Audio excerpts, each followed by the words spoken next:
भारतीय कुश्ती महासंघ के अध्यक्ष ब्रजभूषण शरण सिंह की मुश्किलें बढ़ गई हैं। धरने पर बैठे रेसलर्स की शिकायत पर दिल्ली पुलिस ने ब्रजभूषण के खिलाफ कनॉट प्लेस थाने में 2 केस दर्ज किए हैं। नाबालिग समेत कुल 7 खिलाड़ियों ने दिल्ली पुलिस से ब्रजभूषण शरण सिंह के खिलाफ शिकायत दर्ज की है। दिल्ली पुलिस ने कहा है कि पहलवानों को सुरक्षा दी जाएगी। जानकारी के मुताबिक दिल्ली पुलिस जल्द ही नाबालिग शिकायतकर्ता से संपर्क करेगी। ब्रजभूषण शरण सिंह पर 2012 से 2022 तक अलग अलग जगहों पर महिला पहलवानों के साथ शारीरिक शोषण का आरोप है। दिल्ली पुलिस में महिला पहलवानों ने जो शिकायत दर्ज कराई है, उन शिकायत में आरोप लगाया गया है कि ब्रजभूषण शरण सिंह ने महिला पहलवानों का शोषण देश में ही नहीं, अंतर्राष्ट्रीय इवेंट के दौरान विदेश में भी किया।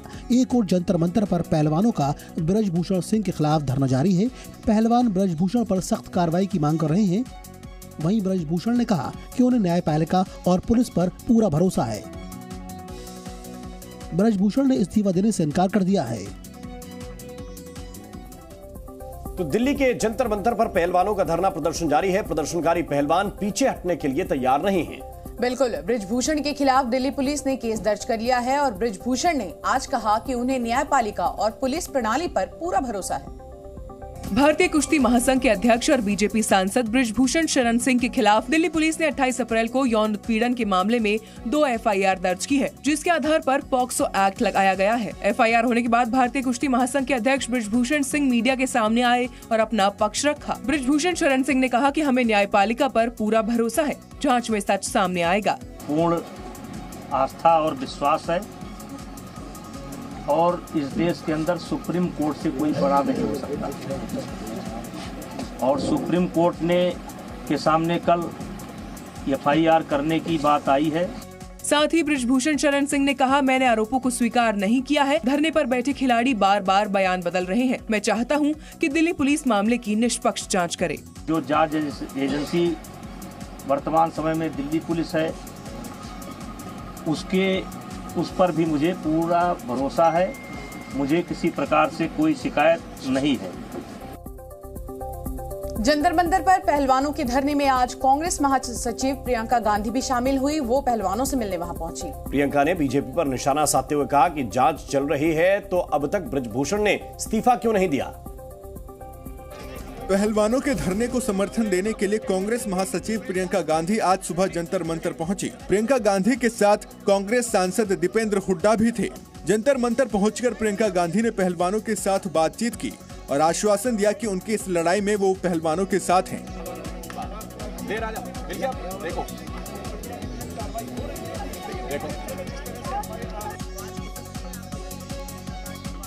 साथ ही प्रियंका ने सवाल उठाया कि जब जांच चल रही है तो अब तक ब्रजभूषण ने इस्तीफा क्यों नहीं दिया है। इतने जो सीरियस एलिगेशंस हैं इस शख्स के बारे में, तो पहले रिजाइन तो करें, उनको पद से तो हटाएं। जब तक पद पे हैं तब तक प्रेशर डालते रहेंगे, तब तक करियर बर्बाद करते रहेंगे। वहीं कांग्रेस सांसद दीपेंद्र हुड्डा ने कहा कि इस मामले पर राजनीति नहीं होनी चाहिए, बल्कि उन्हें न्याय मिलना चाहिए। हम लोग इनका समर्थन करने आए हैं। इस मुद्दे, ये राजनीतिक मुद्दा नहीं है, ना ही इस मुद्दे की राजनीतिकरण होनी चाहिए। पहलवान बजरंग पुनिया ने आरोप लगाया कि दिल्ली पुलिस धरना खत्म कराना चाहती है। धरना स्थल की बिजली पानी काटने का भी बड़ा आरोप लगाया गया है। पुनिया का कहना है कि उन्हें खाना अंदर नहीं ले जाने दिया जा रहा है। ब्रजभूषण सिंह के खिलाफ मोर्चा खोलने वाले पहलवानों ने दिल्ली पुलिस को भी आरोपों के लपेटे में ले लिया है। शुक्रवार की रात ओलंपियन बजरंग पुनिया ने एक वीडियो जारी कर आरोप लगाया कि दिल्ली पुलिस ने धरना स्थल की बिजली काट दी है और पहलवानों पर आंदोलन खत्म करने का दबाव बना रही है। ऐसा लगता है ऐसा व्यवहार करके कि हमारे साथ कोई नहीं। 140 करोड़ हिंदुस्तानी आप लोगों के साथ खड़े हैं, लेकिन आंदोलन करना पड़ रहा है। मैं वही बोल रहा हूँ, अभी भी यही बोल रहा हूँ कि इन पुलिस वालों से ये पूछो, अगर आपकी बेटियां होती तो आप ऐसा ही व्यवहार करते क्या। इस वीडियो में जंतर मंतर के पास धरना स्थल की तस्वीर है, जिसमें अंधेरे में बैठे पहलवान नजर आ रहे हैं। तस्वीरों में शुक्रवार रात ये रेसलर्स अंधेरे में ही खाना खाते दिखे। उससे पहले मीडिया से बातचीत करने के दौरान चैंपियन रेसलर विनेश फोगाट ने दूसरे खेल से जुड़े खिलाड़ियों से भी अपने हक में आवाज उठाने की अपील की। भारत के इन नामचीन रेसलर्स ने जनवरी में ही ब्रजभूषण सिंह के खिलाफ धरना दिया था, लेकिन इस बार इन्होंने आर पार की लड़ाई का मूड बना लिया है। तो कर्नाटक में विधानसभा चुनाव है और प्रधानमंत्री मोदी ने आज से मिशन कर्नाटक की शुरुआत कर दी है। पीएम मोदी ने बीदर के हुमनाबाद में एक जनसभा को संबोधित किया और कांग्रेस पर जमकर हमला बोला। कर्नाटक चुनाव के लिए पीएम मोदी ने चुनाव प्रचार का आगाज कर दिया। पीएम ने बीदर के हुमनाबाद से प्रचार की शुरुआत की। मोदी ने कांग्रेस पार्टी पर जमकर प्रहार किया। पीएम ने कांग्रेस अध्यक्ष खड़गे के बयान पर पलटवार किया। मोदी ने कहा कि कांग्रेस के नेता मुझे गाली देते हैं। कांग्रेस की गालियों की लिस्ट बहुत लंबी है। कांग्रेस नेताओं ने मुझे 91 बार गाली दी। उनके बड़े नेता मुझे गाली देते हैं। अब तक मुझे ये कांग्रेस के लोगों ने 91 टाइम अलग अलग गालियां दी है। जनसभा में पीएम मोदी ने कांग्रेस पर ताबड़तोड़ हमले किए। पीएम ने कहा, कर्नाटक की जनता गाली का जवाब वोट से करेगी। मुझे जितनी गाली दोगे उतना ही कमल खिलेगा। पीएम ने कहा कि कांग्रेस ने तुष्टीकरण की राजनीति को बढ़ावा दिया और समाज को बांटा। कांग्रेस ने सिर्फ समाज को बांटा, जाति, मत, पंथ के नाम पर बंटवारा किया। उधर कृष्णानंद राय की हत्या के मामले में आज गाजीपुर एमपी एमएलए कोर्ट फैसला सुना सकती है। मुख्तार अंसारी और अफजाल अंसारी पर कृष्णानंद राय की हत्या का आरोप लगा है। माफिया मुख्तार अंसारी और उसके भाई अफजाल अंसारी के लिए आज का दिन भारी साबित हो सकता है। गैंगस्टर मामले में अंसारी ब्रदर्स पर गाजीपुर एमपी एमएलए अदालत आज फैसला सुनाने वाली है। दोनों के खिलाफ बीजेपी विधायक कृष्णानंद राय की हत्या मामले में सुनवाई पूरी हो चुकी है। ये केस गैंग चार्ट में शामिल है। मुख्तार अंसारी मऊ और गाजीपुर के इलाके में अपने गैंगस्टर स्टाइल सियासत के लिए कुख्यात रहा है। 1988 में मुख्तार के खिलाफ पहला केस गाजीपुर कोतवाली में दर्ज हुआ था। उस पर ठेकेदार सच्चिदानंद राय की हत्या का आरोप था। इसके बाद मुख्तार ने सियासत में भी हाथ आजमाया और अपनी बाहुबली छवि का इस्तेमाल किया। 1996 में बीएसपी के टिकट पर पहली बार चुनाव लड़ा। 2002 से 2017 तक मुख्तार को लगातार चुनावी जीत हासिल हुई। उसने आखिरी चुनाव जेल में रहते हुए लड़े। मुख्तार के खिलाफ कोयला कारोबारी नंद किशोर रुंगटा के अपहरण और मर्डर का भी मामला चल रहा है, जिसकी सुनवाई की अगली तारीख 6 मई को मुकर्रर की गई है। अतीक अहमद के बाद मुख्तार अंसारी दूसरा बाहुबली नेता है जो फैसले की जद में है। Atiq Ashraf double murder case के तीनों आरोपियों की आज कोर्ट में पेशी होगी। तीनों आरोपियों की 14 दिन की न्यायिक हिरासत आज खत्म हो रही है। माफिया अतीक अहमद का कुनबा आरोपी बनकर मारा फिर रहा है। आज अतीक की बहन आयशा नूरी के सरेंडर को लेकर सुनवाई होगी। प्रयागराज के सीजीएम कोर्ट को आयशा के आत्मसमर्पण को लेकर फैसला लेना है। आयशा नूरी उमेश पाल हत्याकांड की एक आरोपी है। उस पर हत्याकांड के फरार शूटर्स की मदद के आरोप हैं। वहीं माफिया अतीक अहमद की पत्नी शाइस्ता परवीन पुलिस की पकड़ से बाहर है, लेकिन उसके पुराने वीडियो लगातार सामने आ रहे हैं। सामने आए एक और वीडियो में शाइस्ता परवीन मेयर उम्मीदवार के तौर पर लोगों से वोट मांगती दिख रही है। शाइस्ता उमेश पाल हत्याकांड की आरोपी है और फरार है। ये वीडियो उमेश की हत्या से करीब 1 महीने पहले का है। इस वीडियो में शाइस्ता परवीन के साथ अतीक गैंग का शूटर अरमान भी नजर आ रहा। आज ही अतीक अशरफ हत्याकांड के तीनों आरोपियों की कोर्ट में पेशी भी है। तीनों आरोपियों की 14 दिन की न्यायिक हिरासत आज खत्म हो रही है और इन तीनों आरोपियों को कड़ी सुरक्षा के बीचों बीच कोर्ट ले जाया जाएगा। और श्रद्धा वालकर मर्डर केस में दिल्ली की साकेत कोर्ट आज फैसला सुनाएगी। 15 अप्रैल को कोर्ट ने आरोपी आफताब के खिलाफ आरोप तय करने का फैसला सुरक्षित कर लिया था।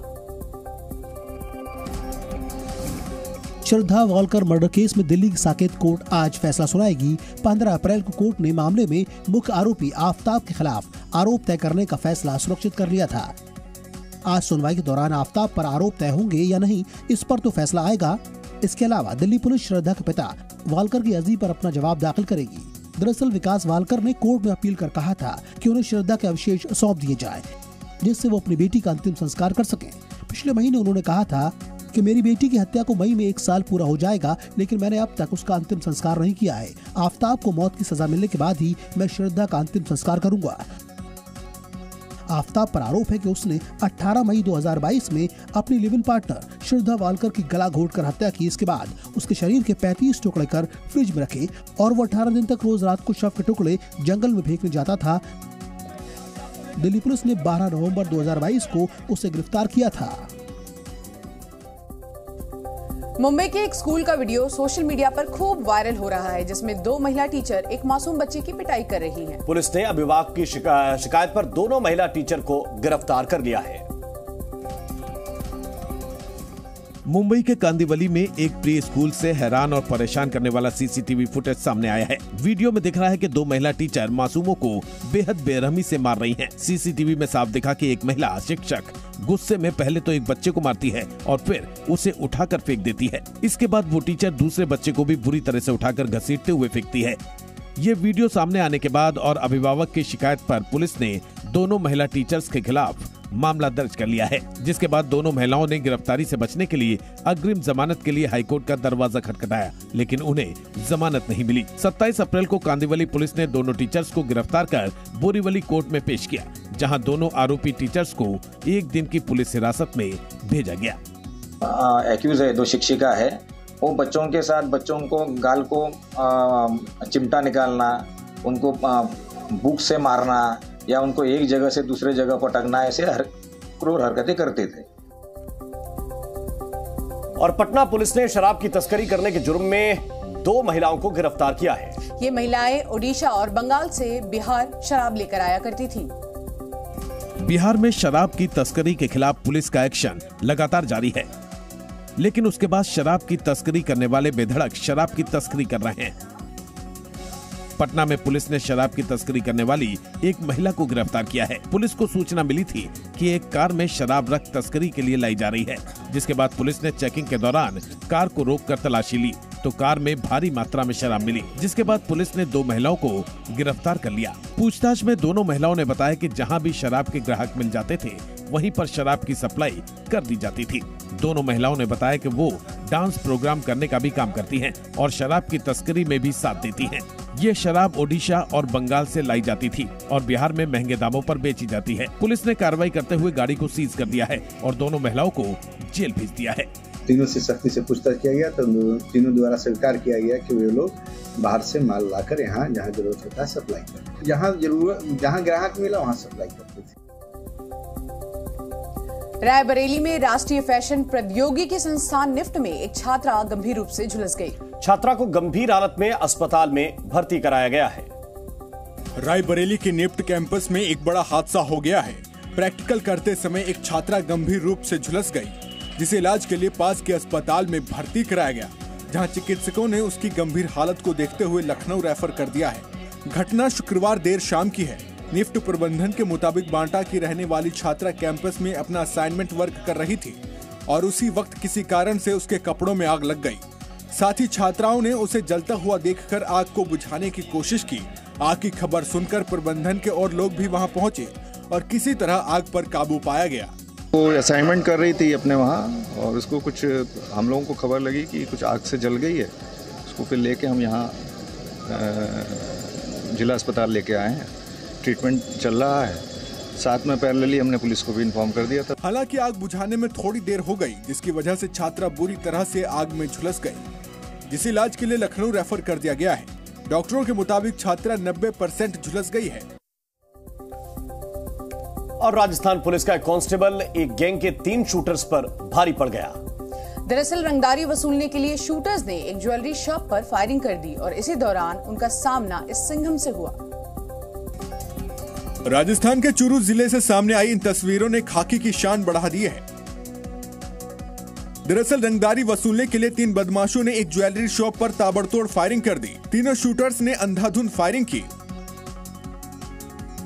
लेकिन वो इस बात से बेखबर थे कि उनके पीछे राजस्थान पुलिस के कांस्टेबल रमेश मीणा बैठे हुए हैं। बदमाशों के हाथों में पिस्टल देखकर constable Ramesh Meena action mode में आ गए और तुरंत अपनी पिस्टल निकालकर जवाबी फायरिंग की।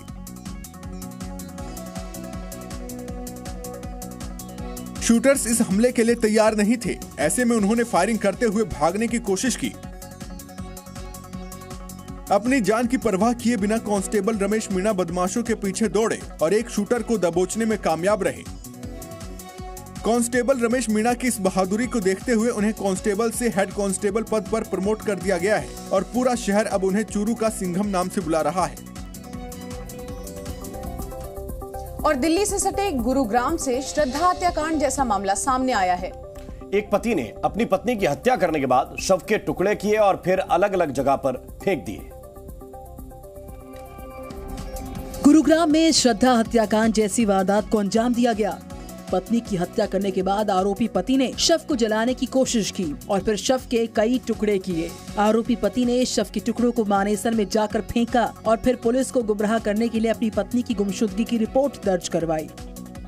पुलिस पूछताछ में मालूम चला कि आरोपी पति के किसी दूसरी महिला से अवैध संबंध थे। इसकी पत्नी को इसके बारे में मालूम चल गया। उसने इसका विरोध किया तो घर में झगड़ा होने लगा। इसी से गुस्साए पति ने गला दबाकर उसकी हत्या की, फिर शरीर के अंग काटकर फेंक दिए। पुलिस ने एक खून से सना ट्रॉली बैग भी बरामद किया, जिसमें कि आरोपी शरीर के अंग फेंकने के लिए ले जाया करता था। रोज रोज की झगड़े से निजात पाने के लिए इसने पहले महिला अपनी पत्नी का गला दबा दिया और उसके बाद उसको घर के ही बाथरूम में ले जाकर उसके टुकड़े टुकड़े किए। गुरुग्राम में हुए इस मर्डर केस ने श्रद्धा वालकर हत्याकांड की याद दिला दी। और सूडान में सेना और पैरामिलिट्री फोर्स के बीच सैन्य संघर्ष बरकरार है। दोनों पक्ष कई बार युद्ध विराम का ऐलान कर चुके हैं, लेकिन सूडान की राजधानी खार्तूम में अब भी गोलीबारी जारी है। हिंसाग्रस्त सूडान में फंसे भारतीयों को निकालने के लिए भारत सरकार का ऑपरेशन कावेरी जारी है। भारतीय वायुसेना का विशेष विमान 135 भारतीयों को लेकर संकटग्रस्त सूडान से जेद्दा पहुंच गया है। विदेश राज्य मंत्री वी मुरलीधरन ने बताया कि ऑपरेशन कावेरी के तहत अब तक 2100 भारतीय जेद्दा पहुंचे हैं। वहीं विदेश मंत्रालय की प्रवक्ता अरिंदम बागची ने ट्वीट कर बताया कि सूडान में तैनात INS सुमेधा भी संकटग्रस्त देश से 300 यात्रियों के साथ जेद्दा के लिए रवाना हो गया है। यह INS सुमेधा का 13वां जत्था है जो भारतीयों को वापस लेकर जेद्दा जा रहा है। विदेश मंत्रालय के मुताबिक हिंसाग्रस्त सूडान में 3500 लोग फंसे थे, जिनमें से 2100 लोगों को सूडान से निकाल लिया गया है, जबकि एक भारतीय नागरिक की मौत हो गई है और बाकी बचे लोगों को सुरक्षित बाहर निकालने के लिए लगातार ऑपरेशन कावेरी जारी है। जी न्यूज़।